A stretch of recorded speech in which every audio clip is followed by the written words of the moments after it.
Hey guys, what's up? Welcome back to the Starkside. While you're here, I do appreciate it if you support the channel by hitting that like button, and if you're new here, please hit that subscribe as well as the notification bell. So today we'll be talking about the Marvel Legends, the Fantastic Four First Steps movies, Invisible Woman. So here we have the Invisible Woman, and like with Mr. Fantastic, we get this awesome retro style packaging for Fantastic Four. So again, the design of this packaging follows the motif for the film. We get the movie title here at the front and a label on the side that says Invisible Woman. At the top, we get the 4 for Fantastic Four. At the side, we get another label that says Invisible Woman. On this side, we get a nice image of Vanessa Kirby as Sue Storm. At the back, we get another image of Vanessa Kirby as Sue. And at the side, we get a bunch of icons for each character. So we have this icon here for Invisible Woman. And that's that. Alright, let's get the Invisible Woman out of the packaging.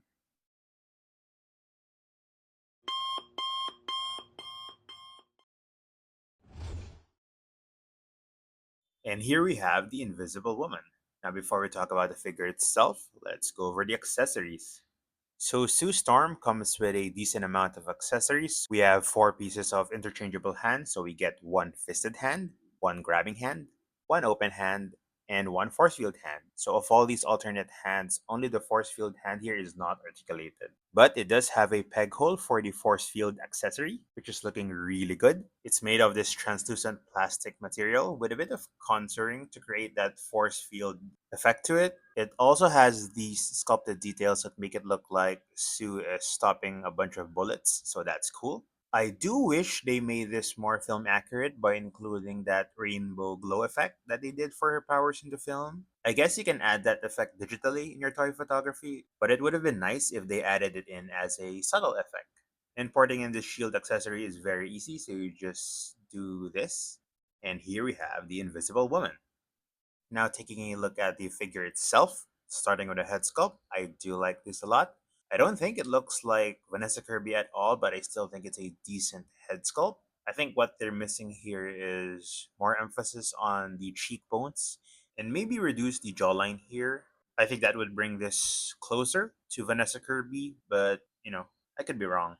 I also want to point out that based on the hairline here on the concept art here on the packaging and some shots from the trailer and the film, it looks like the team at Hasbro forgot to flip the design to match it. So it looks like the figure here is a mirror image of the shots. I mean, the hairline here on the figure is a bit towards this side of the head rather than this one. It's really easy to overlook this kind of detail, but just want to get it out there. Moving on, the rest of the figure looks really good. Like with Mr. Fantastic, I'm loving the retro vibe of the suit design here. And I really love how, for lack of a better word, motherly the sculpt here is. So far, the entire piece looks really clean, and the texturing on this piece is done really well. I like that they gave attention to a lot of small details here, like these small stripes on the arms here. That's awesome. And like with Reed, we also get this wristwatch thing for their communications.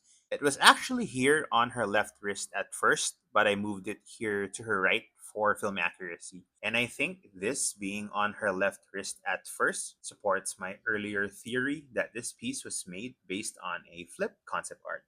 Anyway, overall, I'm pleased with the sculpt and paint apps of this figure here.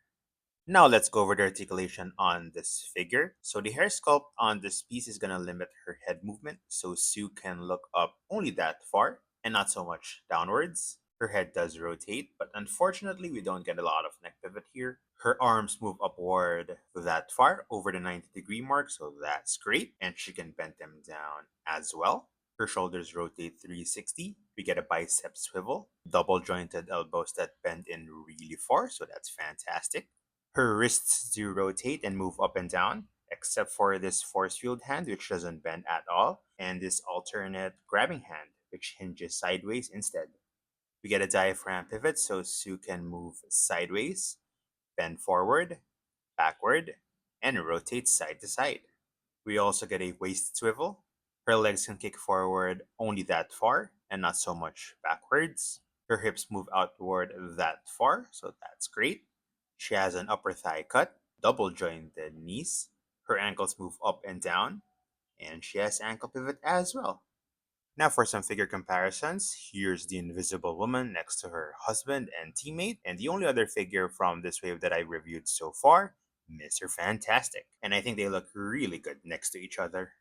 And here's the Invisible Woman next to some other MCU characters that we have. So we have the ZD Toys Iron Man and the Marvel Legends Spider-Man. So that's my review of the Marvel Legends Fantastic Four's Invisible Woman.